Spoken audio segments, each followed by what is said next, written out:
You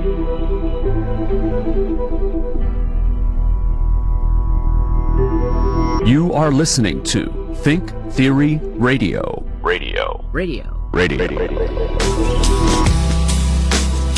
Hello and welcome to Think Theory Radio, the show that brings you topics outside the mainstream realm of thought and ideas to make you think. And I'm your host, Damian Perdue, your guide on this metaphysical ride of audio delights. And today, I'm joined by Big Henry. Yo, what's up, everyone? Manning the electrical frequencies, making sure my audio is sent out into the universe, and providing you all with my intricate thoughts. Absolutely. The smooth audio delight that is the show. Yes. Yeah. And, making sure that we pay the bills and keeping us on the air, too. Somewhat. I guess. It's part of your responsibilities. I don't know. Today, though, I'm going to ask you, do you believe you have a soul? I feel like people do. I feel like there's got to be something, Soul or spirit. Yeah, otherwise, what are we? We're just like bags of meat kind of walking around, Old meat bags. Yeah, that's just unsatisfying, at least to me, to kind of think we don't really, Yes, and that's why I asked the question today, is the soul quantifiable? Ooh. Can science show evidence that the soul exists? Mm-hmm. And what is a soul? Not that, I'm actually going to be able to answer that question, but... It's a good thing to think about. Yes. It's philosophical. Yeah. And it's something that goes back to ancient times. People have pondered this question. And really, we don't know when the first... we know we have records of the first written or inscribed mention of a soul, which I'll get into, and some of the different ancient cultures' beliefs in what a soul was, obviously in the philosophers, the Greek philosophers and everything. But then I really want to get into kind of more modern science. Like there's actually still people to this day doing scientific experiments trying to figure out if the soul exists. Mm-hmm. And it also kind of depends on what you think the soul is. I think people of faith, it's automatic for them. People who are I'm a little more agnostic, but I like to question everything, even things that I believe, and try to figure out, what's the deeper meaning of it all. Because that is kind of the true, this is kind of like, me and Paul joke around when we do the show, look at a topic like this, we always call it, this is the meaning of life. The ongoing series on a quest for the meaning of life, episode number 793. Sounds about right. Because time's not linear, so in this subject. True. And it kind of, this question corresponds to deep thought of humans, right? So when humans first started to think the whole, basically I think, therefore I am type of mechanism is when we started to question, okay, why are we here? What is keeping us going? Which eventually led to the major religions. But before that, you have anthropologists, archaeologists will say there's evidence of funerals, burial rituals going back 100,000 years, maybe even longer. And we even have evidence now of our primate or cousins. I think it's Homo nerudi, who is not, it's not, they kind of split off from us before us, but they have recently found evidence that they also were doing burial rituals. Interesting. So those are not Homo sapiens, they're not Neanderthals. They're this was before their them. Own offshoot. Okay. And so this is, and they believe that burial rituals are kind of evidence of humans having a belief in the afterlife, right? Mm-hmm. So this thought of, people existing outside of the physical form, there's something transphysical within us, goes back possibly at least 70,000 to 100,000 years, depending on... Yeah, kind of like as back as our consciousness kind of goes, pretty much feels like. Yeah, and that's the other question, too, is, because looking into it, as you go from the philosophers to the religions to modern science, does the soul transfer, the definition of a soul become consciousness, right? So now with neuroscience and even to a degree quantum mechanics, people are studying consciousness. People are trying to figure out what consciousness is, because we don't even really know what consciousness is. Yeah. We believe the seat of consciousness is in the brain, but we don't know. So has the consciousness, the pursuit of what consciousness is, taken the place of, trying to figure out what the soul is and what, or are they separate? That's another question. Is consciousness our kind of personality and the soul is something that is intangible, or is it all just electrochemical? Is it nothing? Yeah. That's crazy. Yes, these are the things I ponder, Henry. I love it. So going back a little, just a little ways, I'm going to go back, about like 7,000 years ago, I believe. Okay. This is the first inscription that we have found that mentions the soul. And it's from southeastern Turkey, which had been, I believe, upper Mesopotamia, and the site of the ancient city of Sam'al, which was part of an Iron Age kingdom. The inscription reads in part, I, Kutamua, servant of Panamua, am the one who oversaw the production of this steel for myself while still living. I placed it in an eternal chamber and established a feast at this chamber, a bull for the storm god Hadad, a ram for the sun god Shamash, and a ram for my soul that is in this steel. And the steel was set against a stone wall in the corner of a small room, which they basically converted into a mortuary shrine for who this person, Kutamua, was a royal official, and Panamua was his king.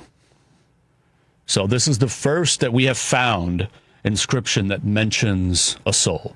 Wow. You said that was 7,000 years ago? Yeah. Wow, that's crazy. Mm-hmm.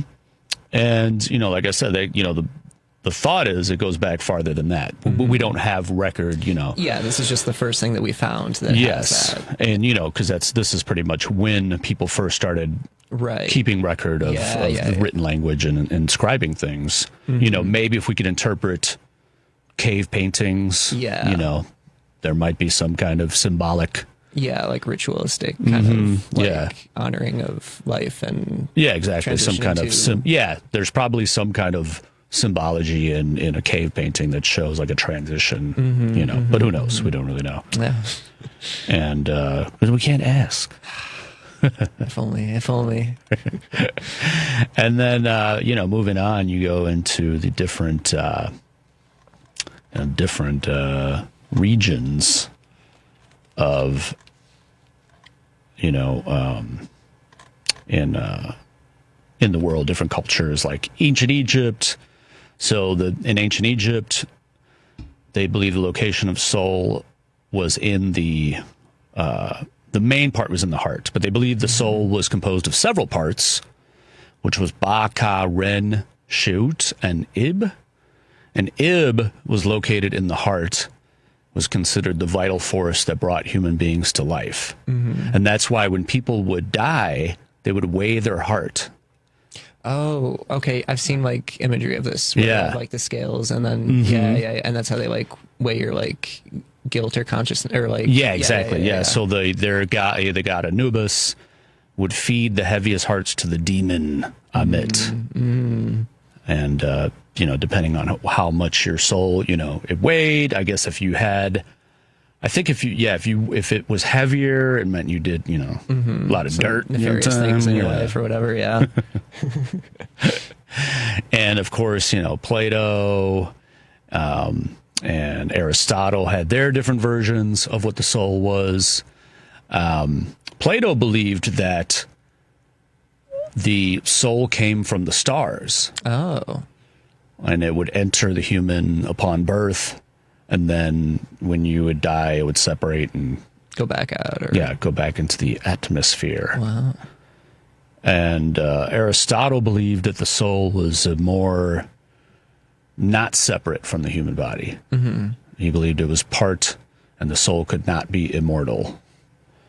But he did believe it was composed of different parts, which I guess Plato believed too, and that it was the vegetative, the sensitive, and the rational.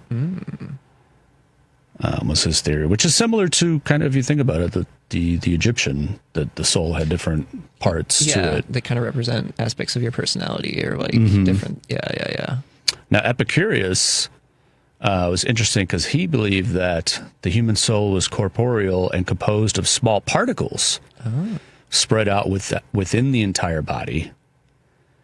And that I found interesting because, you get into, because I have some of especially when we get into this one more modern experiment with electromagnetism. And it just makes me think of kind of if there's a correlation between consciousness and quantum physics. And he's mentioning, the soul being small particles throughout the body. There's also theories that like DNA holds your consciousness, which we'll get into too. There's like God DNA, there's spirit DNA, there's all these different kind of theories, of course. And there is also the idea that your breath is your soul, which is where the word spirit comes from. So spirit in Latin, espiritu, means breath, essentially. Oh, yeah. Interesting. And Plato was one of the first Western thinkers to bring up the idea that the soul and the breath are connected, which, I mean, it seems like a reasonable assumption to make. Yeah. If you see someone die and the last breath. Yeah, exactly. That's where my mind kind of went with that. I've never heard of like the breath and the soul kind of being like intertwined. But when you said that, that's where my mind like kind of immediately went. It was just like the last breath, just the of exactly, like, and then you're gone. And that also is similar to ancient Chinese teachings as well. Is like that's why I don't know if you call it a martial art, but Tai Chi. When they do it's all about breath movement. Right. Same thing with a lot of Hindu breath work and yoga. It all has to do with the tying in of soul and breath, keeping your lungs pure, because that's part where your soul resides. But then that's also the other thing. There's different theories that throughout time, that the soul is in your brain, the soul is in your heart, the soul is in your lungs. Right, yeah. I think it's kind of interesting, like, which kind of cultures kind of feel like it's in either the brain or the heart. I think those are like usually the main two, or like the lungs, too. It kind of, it's interesting. Let's see, different theories of it. Leonardo da Vinci hypothesized that the soul was located in the optic chiasm. Interesting. I don't know if I'm saying that word right, but it's basically the chiasm. It's the part of the brain where the optic nerves cross. Okay. It's located at the bottom of the brain, immediately inferior to the hypothalamus. The optic chiasm is found in all vertebrates, and he believes it's near the third ventricle of the brain. Okay. That's a very specific, guess for him to... Yeah.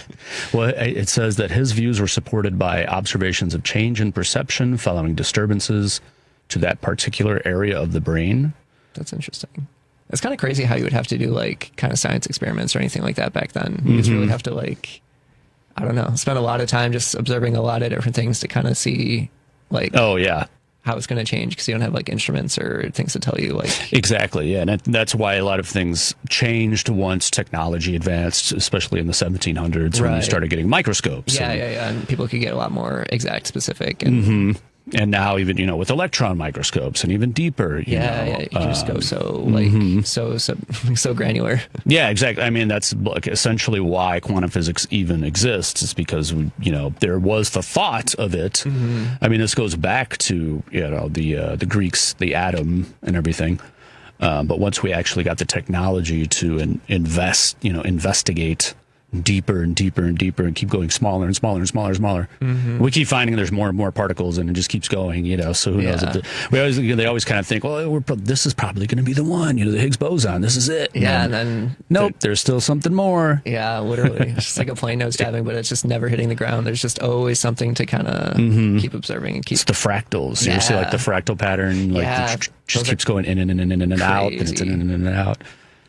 Which is some I'm obviously it's not my original thought, but that the universe itself is, this fractal nature, and coming from, if you think about everything in existence, whether it's you, me, this microphone, a rabbit outside of the studio, it all has its origins in the Big Bang or whatever else was before the Big Bang. And now, everything is connected through these different, events throughout the universe. The carbon that makes up the majority of our body, our material, our matter, was composed in the heart of a supernova. Right. Yeah. We're all kind of. Yeah, iron itself is not even from Earth. Iron is a huge part of our blood, and that came from space. Our blood, our civilizations, our everything. I mean, think about that. The Iron Age, like where would we be without that? Exactly. And the iron in our blood, we wouldn't be alive. Yeah. Same with gold, a lot of other different substances. So there is there's a concept called biocentrism, which I'll get a little bit more into later. That. It's a scientist and doctor who actually was did a lot of stem cell research. His name is Robert Lanza, and he came up with a concept called biocentrism, and he's written several books on it. And his belief is that biology and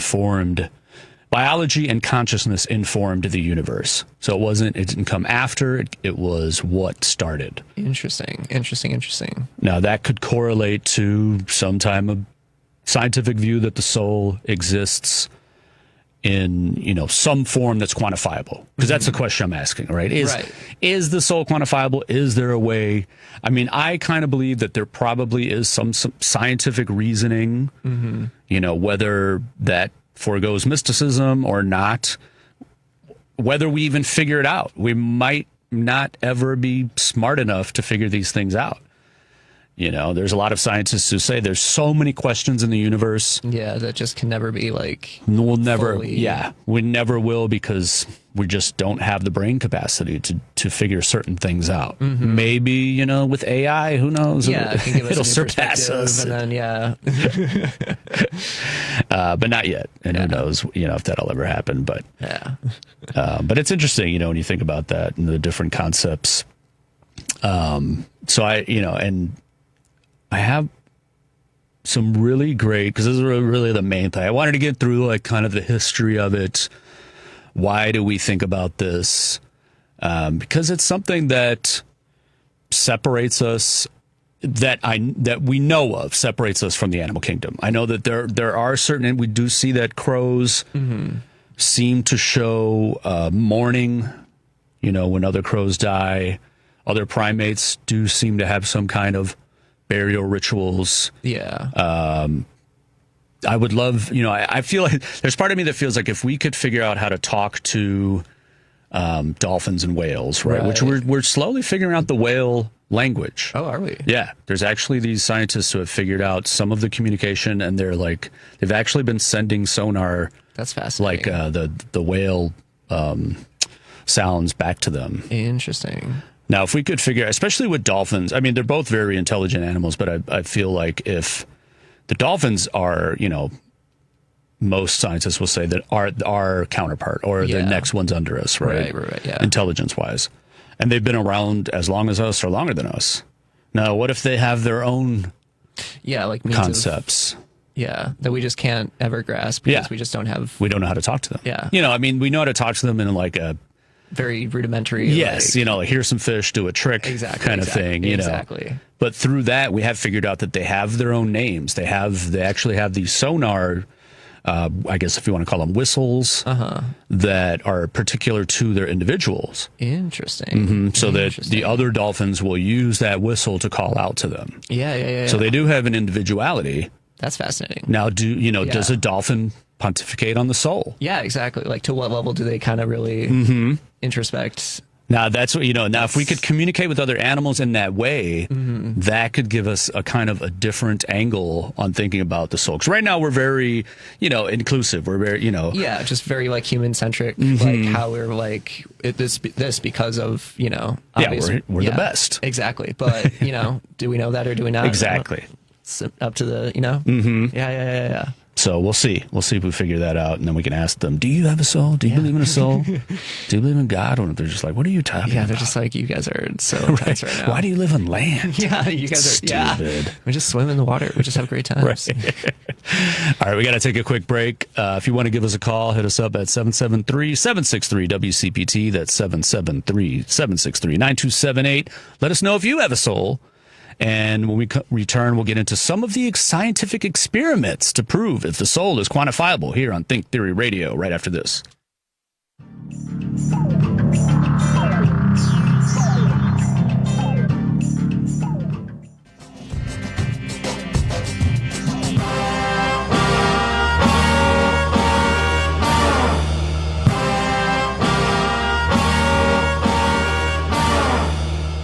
Welcome back to Think Theory Radio. This is Damien, and today we ask the question, is the soul quantifiable?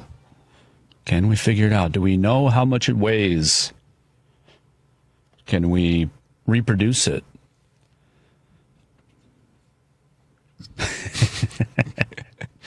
Hopefully not, because that might be a little scary. Before we get into some of the experiments throughout the years that people have tried to figure out if there is an afterlife or if people have a life force or there's a soul, let's take a couple phone calls. We got Jim in Chicago. What's going on, Jim? Oh, hi, Damien. How are you? Good.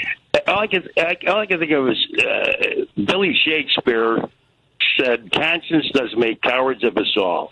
And I don't know if your conscience has ever been pricked, but mine certainly has been pricked in my lifetime. And another thing, where would altruism come from? Where would empathy come from? Where would love come from? Mm-hmm. I know you can go great injury to your soul. That I know for a fact. I've seen people with injured soul. You can't see it on an X-ray machine, or you can't see it physically. Yeah. But I've seen people with injured souls, and you can injure your soul gravely if you keep at it. If you keep at it, you could do it. Mm-hmm. But I mean, those things, where does love come from? Where does empathy come from? How do people lay their lives down for their fellow man? I mean, how do these things happen? Why would, where would we be if we didn't contemplate, I think the conscience is part of the soul. Yeah. So it's in my mind, it's someplace. It's an intimate place in your being that you don't even know you can enter it, but it's a very valuable piece of the human experience. Anyway, Bill, you have a great. Stay cool, Damien. Where's your pal? Oh, Paul, he's going to a family function, a quinceañera. Oh, good. Yeah. All right. Good. Take care, Bill. Take care. Thanks, Bye, Jim. Yeah, and actually, what he brought up is a good point about emotions. Yeah. And it kind of depends on what you think. If you want to believe that it's all just electrochemical reactions in the brain, is there something more to it? What is love? What is empathy? What is the feeling of being hurt? These all do correlate to with the conscious experience, right? Yeah. And but it's also another thing that I feel like if we could communicate with animal, there's part of me that thinks like just to ask other beings outside of ourselves, what their perspective is. I think that would be very enlightening. Because I think for years, 1,000 maybe, whatever, depending on the culture, to believe that we're the only ones, right? We're the only ones that feel these things. Yeah. And now as we're studying more and we're a little bit more empathetic towards animals and things, we're realizing how much more we have in common. Yeah. I feel like that's kind of akin to like aliens and like alien life. Like it's very like naive in my opinion to just say like, oh, there's absolutely nothing just because we haven't found anything. Just based on how big and how expansive everything is, it's unlikely that we're the only ones. Yeah. I think it's similar to like think that we're probably not the only ones to have like consciousness and like things of that, like, but we can't know. We can't ask their questions until the technology or whatever kind of catches up to our wants and desires. Exactly. All right, let's take another phone call. We got Tim in Lombard. What's going on, Tim? Hey guys, speaking of your animals, right? Do animals have souls? And if they've got souls, should we be eating them? That's a good question. I was at a trade show in Chicago, downtown Chicago, this past week, which could maybe provide a solution. It was called Future Food Tech. And there was all kinds of interesting stuff going on. There was, of course, plant-based proteins. There were different products that are made by fermentation, not beyond the traditional things we think of like the alcohols, but milk-like products, egg-like products, oil-like products. It was pretty cool. Yeah. But on there was the other category that was there was cell-cultured meat. So meat that actually comes from the actual cells of the animal grown in a bioreactor and then harvested. And I don't believe that cells in a bioreactor have a soul, right? I mean, it's a bunch of cells. You grow them. So, but the deeper philosophical question is, would this be a sea change in humanity because humans could now eat meat without killing an animal? Right. Yeah, I've had this discussion with vegans and vegetarians, and it kind of depends on who you ask what their belief is. Some have said, no, I still won't eat it because it's just basically trying to simulate meat, and it still comes from But it's really meat. It really is meat. And I've heard the definition from vegans that you shouldn't eat something that has a mother. Okay, if it's grown in a bioreactor, it doesn't have a mother. But if it's just as nutritious and it gets a lower carbon footprint, is it a better alternative? And would it break that change and would it break that cycle in humanity of we don't have to kill to eat meat? Right. Yeah, it's an interesting subject, I know that there's a company here in Chicago that's one of the main ones that is working on lab-grown meat. I haven't seen it out in the wild yet, no pun intended, but it tastes really lean. Okay, really lean because they haven't quite figured out how to get the fat cells into it. Yeah. But it's really, and it's spendy. It's really spendy.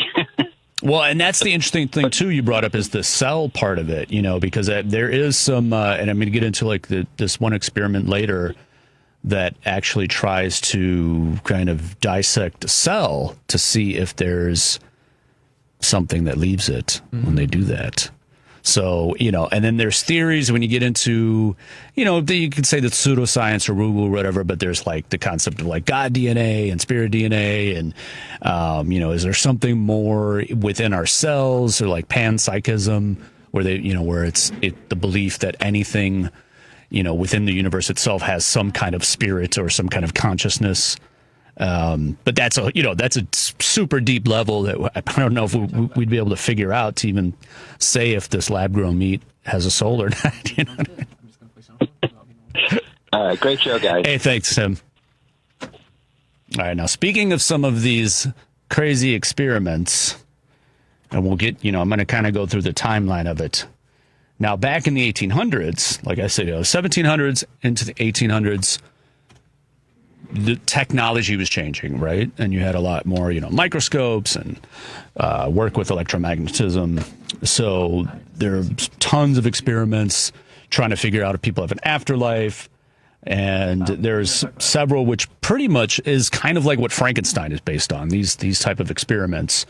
Luigi Galvini is one of which is where the word galvanization comes from. He was trying to figure out if, originally what happened, he was doing an electrical experiment, and he watched as a scalpel touched a dissected frog on a metal mount, and the frog's leg kicked. And then further experiments led him to theorize that the living bodies contain an innate vital force that he called animal electricity. And in 1791, he published his findings, and his provocative theory set the world of science on fire. Then there was Italian physicist Alessandro Volta, which is where the word volt comes from. And he repeated his experiments because he believed that, this was not true, and concluded that it was the two metals alone that were responsible for the electric charge. Now, what's interesting is that Volta's findings led him to develop the first battery capable of continuous electrical current, known as the voltaic pile in 1800, composed of a stack of alternating discs of copper and zinc, separated by cardboard soaked in brine. It was pretty much a game changer in the study of electricity. I mean, so it's interesting that one scientist essentially trying to disprove another basically led to what we use as batteries now. Yeah. I remember learning about him in school, but I didn't remember hearing about, like, that was his reasoning to go into creating the battery. It kind of reminds me of Edison and Tesla, where with Edison created the electric chair trying to disprove Tesla. Yeah. But that eventually led to the AC/DC current that we now use. Yes, absolutely. And so these two, trying to figure out if the life force is some kind of electrochemical thing, both created different forms of science. The battery and the galvanization process. So that's kind of interesting what things can lead to, even when you're working in kind of fringe areas. Yeah, absolutely. Because those are like kind of fringe things to study, but they led to like insurmountable change in our life today. Like, think of anything we do without a battery in like today's world. Exactly. Literally zero things. Yeah, totally. Before I get into some more of these experiences, take another phone call. We got Bob in Brookfield. What's going on, Bob? Yeah, hello. Actually, my name is Weston. I like to go by Weston. It's my last name, but I gave Bob because that's my actual first name. But in any event, hey, Weston. This concept of life force. I practice Nichiren Buddhism. I've been Buddhist for 30 years. And the concept kind of is in a nutshell. In this practice, everything is backed or based by science. Any question you ever ask is never given an answer of, you just have to believe because we don't really know. Mm-hmm. No, everything is based on science and logic and understanding.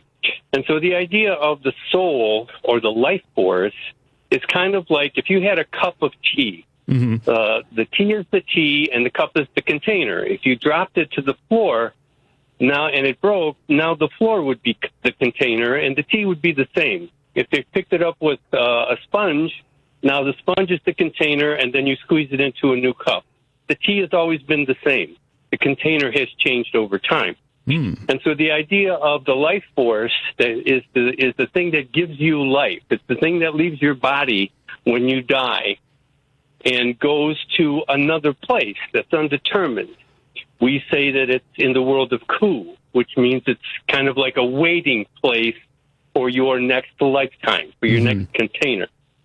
And so depending on what type of life you've lived, if you've lived a good life and created value with your life, you've tried to help other people, blah, blah, blah, then your next lifetime is most likely going to be something where your karma has brought you to a life that's as good as it was before and maybe better.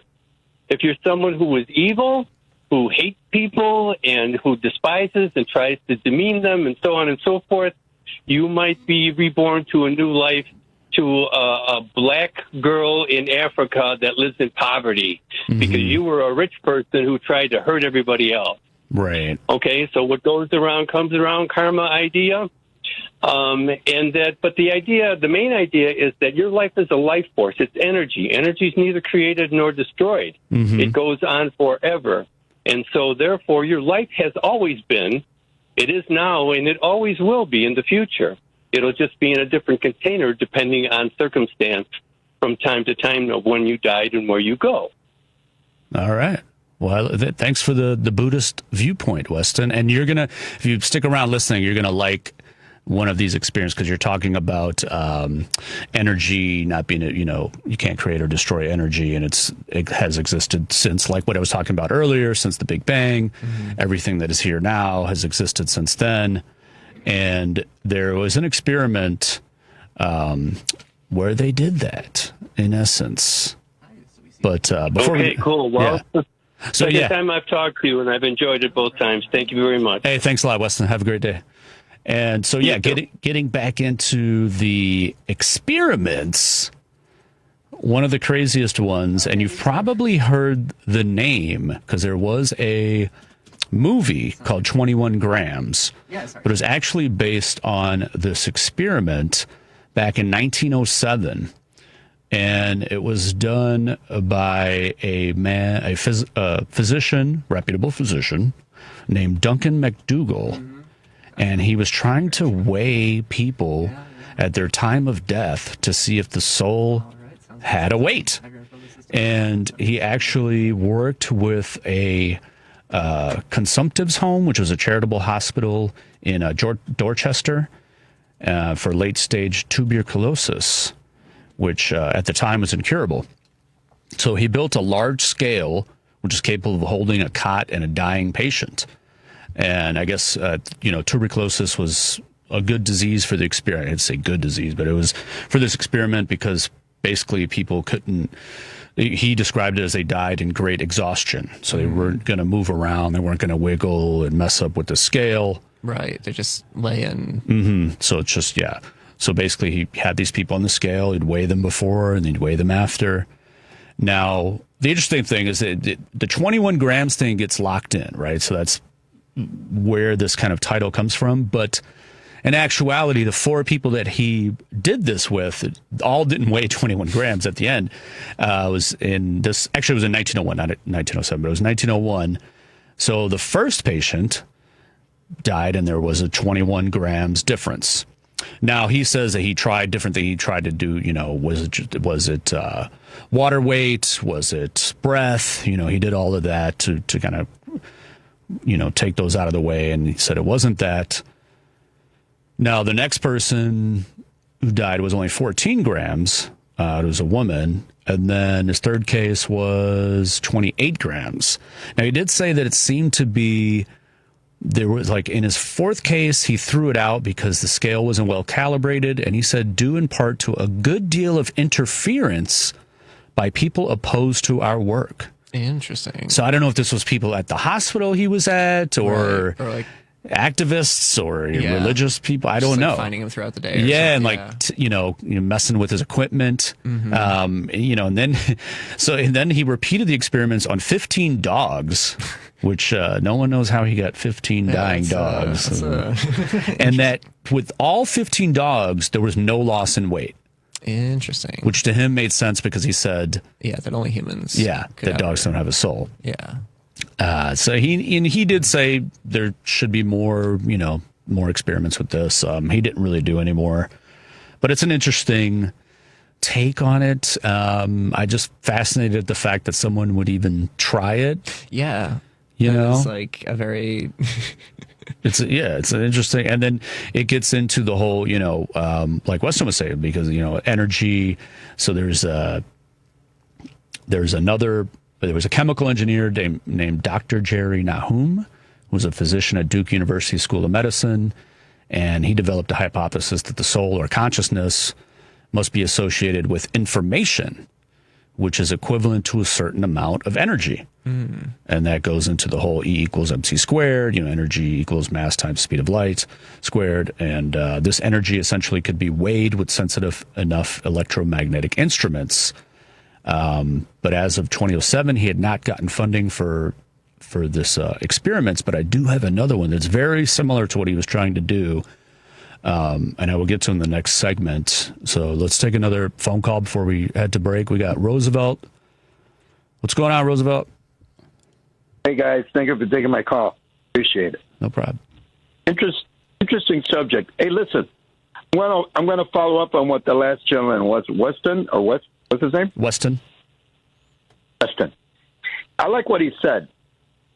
See, I was raised Catholic, but I firmly believe, and I really believe in this, that karma comes back and gets you at the end.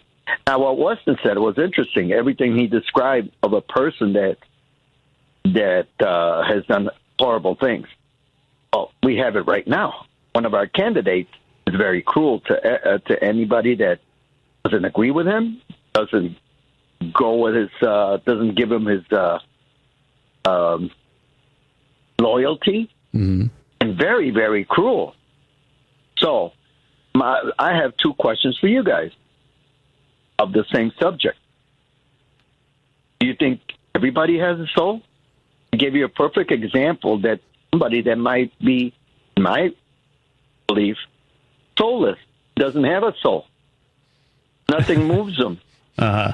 I mean, is there any example you could give me of Trump where he's had compassion, where he's had even an inkling of show of a human being that, and that's another thing on the same subject of karma. Everything that he says, notice it comes back, and it's him. He accused Mexicans of being rapists. He went to court. Mm-hmm. He was charged with a sexual rapist. You could say he's a rapist. He's done it with who knows? Because what about the cases that haven't been brought up by 26 women that he, accused them, but never took it as far as E. Jean Carroll? Yeah. So, but I want you to concentrate on what I'm saying. No, I hear what you're saying. Portrays, it's like you could pick, and I'm no Trump fan, but you could pick a number of people in history you go into Hitler, Mussolini, I was gonna, Genghis Khan. Exactly. I was gonna mention that too, and don't forget one of the biggest one, which is Hitler. Well, I said that's what I said. Those guys. Yeah, and notice that they all have something in common. Have you ever seen that documentary? Funny you mentioned Mussolini. Have you ever seen a documentary on him? He was a coward at the end. Oh, He's I'm sure. Coward. Yeah. And that's exactly what these guys are. And look at this guy, Trump. Yeah, he's a coward. Well, I love where you're going with it, but I'm already asking a hard enough question. Is the soul quantifiable? Now you're trying to ask if evil people have a soul. I don't know. That's what Weston was saying, though, is that everybody does. And, according to the Buddhist tradition, and that if, the karma is going to get you in the next life. So we'll see. It remains to be seen. But we got to take a break, Roosevelt. Thank you, guys. Yeah, thank you for the call. Have a good weekend. You too, Roosevelt. All right, we're going to take a quick break. When we come back, we'll get into a couple more of the science experiments to prove if the soul is quantifiable here on Think Theory Radio right after this.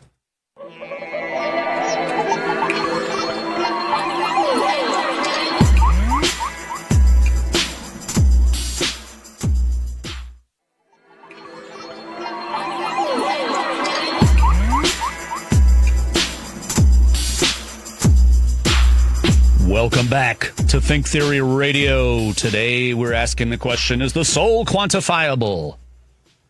And scientists have tried to figure this out throughout the years. And most recently, this one is it's pretty interesting because they're using scientific and verifiable methods. And this is a Benjamin Sherlag, Ronald Sherlag, Taryn Desari, and Sonny Poe of the University of Oklahoma Health Science Center. And several years ago, were exploring the concept of the soul. Now, what they did was they observed the behavior of a single-celled dwarf organism derived from Stentor coeruleus. Coeruleus, I think is how you spell it. Pronounce it. Okay. I always butcher a lot of words. I'm not sure. As long as the ideas get put out there.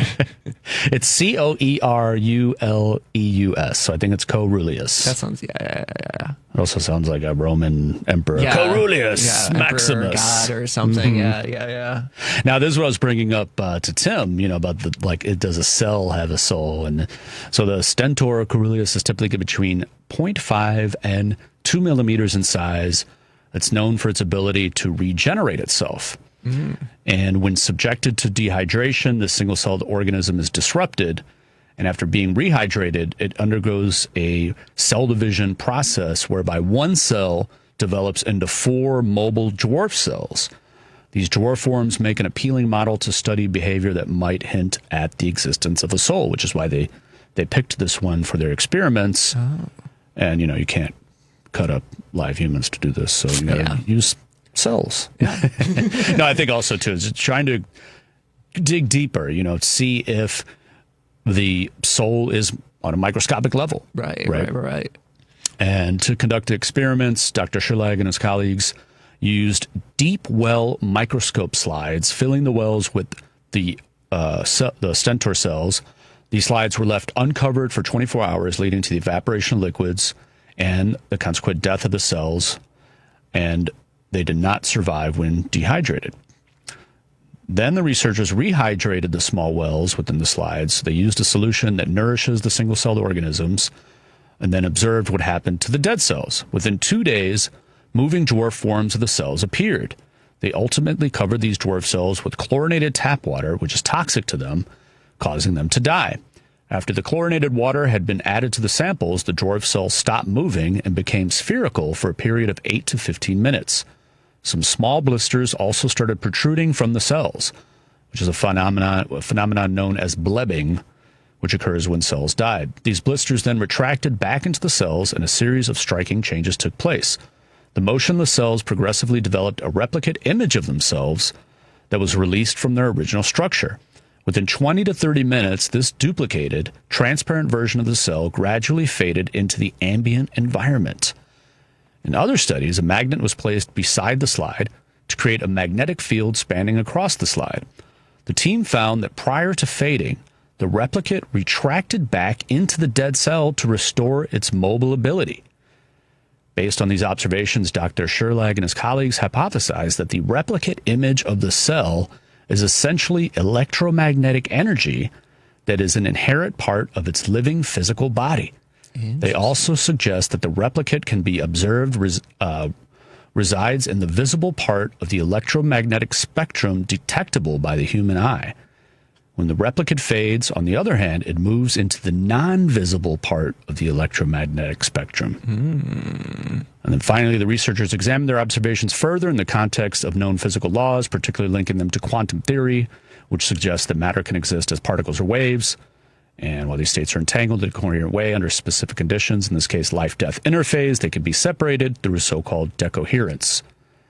And they went on their hypothesis even further. They recently conducted a follow-up study where they tried to use the electromagnetic field to force the replicate back into the dead cell body. They also documented the transmission of the replicate into the surrounding environment and its return into deep well slides. Subsequently, they placed 2 glass jars of the original sample in a tightly sealed plastic container, one containing tap water and the other substance that promotes the growth of a single-celled organism. And after several days, the transparent cells accrued particles characteristic of the original dwarfs, leading to a repeat of their previous life cycle, followed by death in clusters of the cells. So based on these observations, they hypothesized that the post-death phenomenon they observed in stentor coeruleus cells is a trait that applies to all other living organisms, including humans. This trait may essentially be a confirmation that living organisms are made of 2 different parts, a body and a soul, which are separated after death. That's fascinating. It's pretty interesting. Yeah. Now, we'll see if, this can be repeated by other scientists, which is usually what needs to happen in order for something to be, and get it peer reviewed and everything like that. Right. But it's still a pretty interesting examination and experiment in itself. Yeah, no, absolutely. To kind of get some some inklings of the first steps of concrete evidence of something, the phenomena that we're all kind of aware of but don't have any tangible proof of. Mm-hmm. And if this is true, that means we can't eat the lab-grown meat. That's true. Wait, actually, yeah, true. So we'll see where that goes. Yeah. There are a couple other things I wanted to get to. We don't have a whole lot of time left. I did want to mention 2 of the opposing views, which basically there was a cardiologist named Dr. Michael Sabin, who dealt with a lot of near-death experiences, and he was saying that after, working with all these people, he said that it's not an afterlife. They do what near-death experiences are important, but it's not an afterlife.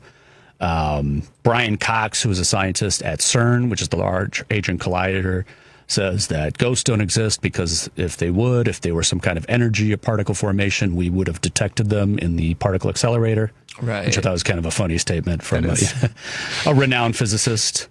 And really quickly, the God gene, which I talked about earlier, is a hypothesis based on a combination of behavioral, genetic, neurobiological, and physiological studies.